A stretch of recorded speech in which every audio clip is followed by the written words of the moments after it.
So for the longest time, us fairy tale fans, we've been wondering, what is Acnologia's power? It was hinted at back in the Tenro Island when he first showed up. We saw when he attacked him, he had some type of like beam coming out of his mouth. It wasn't like a hard beam, like something like good Gajio withdrawal. Like it wasn't something like that, but it looked kind of like windish. But we know that he doesn't use wind because Wendy uses it. So a lot of people, they began speculating that it was water because there was a lot of water around Tenro. Me personally, I don't think that's the case because water, I'm not gonna lie, it does seem kind of underwhelming for Acnologia. No, I just don't think that'll fit him. Another good, and I actually believed in this one, is Eternal slaying magic. Now we know that Eternal, it exists in all of fairy tale. It's basically like the oxygen of that verse. Everybody has it, it's everywhere. But I do think that if he was an Eternal slaying magic, that would be a bit too OP. Like that would be way too OP, because just imagine at that point he's not a dragon slayer, he's like a everybody slayer. Like he's just a slayer in general if he's able to kill everything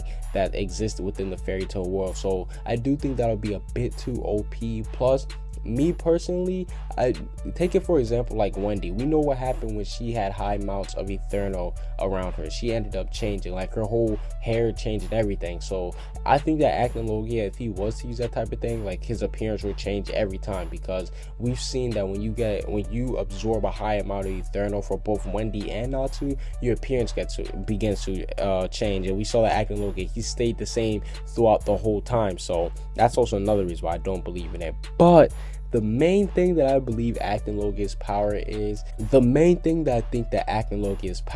is dragon soul slaying magic. Now we know that he was able to extract the souls of all the dragons back in the day, hence is why they had to go inside the dragon slayers and they had to burrow inside them and make that long plan for so long. But now I think that dragon soul slaying magic will make perfect sense, because that would be a reason why he was able to take out so many dragons. Because even back in the Grand Magic games, when the dragons first invaded, the dragon slayers, they barely were able to even put up a fight against the dragon. Hell, you can even say that they weren't even able to put up a fight. We saw many dragon slayers, they were frustrated. They was like, we're dragon slayers, why can't we take them out? And I think the reason why that is because they have, I guess you could say, more simple slaying magic. Like they have ability slaying magic like fire, iron. Like they don't have something as powerful as soul slaying magic, because if you're able to extract a soul or slay the soul, that's basically like getting rid of the whole, that's basically like getting rid of the dragon completely. And I think that that'll fit Acnologia perfectly, because